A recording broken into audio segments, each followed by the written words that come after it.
വടിയൊക്കെ ഊന്നിയാണെങ്കിലും ദർശനത്തിന് വരുവാൻ ഒരു കൊതു കടിക്കാനാണ് ഞങ്ങൾ അനുവദിച്ചിട്ട്. ഭയങ്കരം തന്നെ.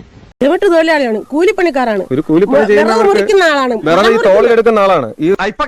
അല്ലെങ്കിൽ പിള്ളേച്ചൻ നുണ പറയുന്നതായിരിക്കും. ഇവരുടെ ഉപജീവന മാർഗമെന്നാണ് എല്ലാ ചാനലിലൂടെയൊക്കെ ഇപ്പൊ പറയുന്നത്. അവൻ പറയുന്നില്ല വാസ്തവമുണ്ട് സജ്ജി. സമാധി എന്ന് പറയുന്നത് എല്ലാവർക്കും സാധ്യമായിട്ടുള്ള സംഭവമല്ല.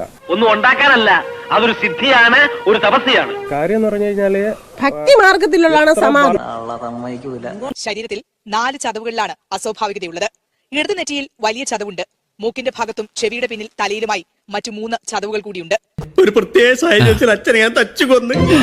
പൊന്നുമോളെ, സത്യം ശിവന്റെ നടയിൽ നിങ്ങള് എന്റെ പൊന്നു തള്ളയെ പറയണമെന്ന് കേക്ക്.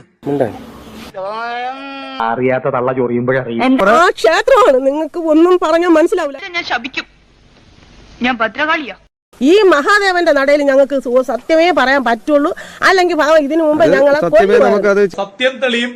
സത്യമേത ജഗതേ ജയഹേ ജനതേ എന്നൊക്കെ പറയുന്നു ഞാൻ.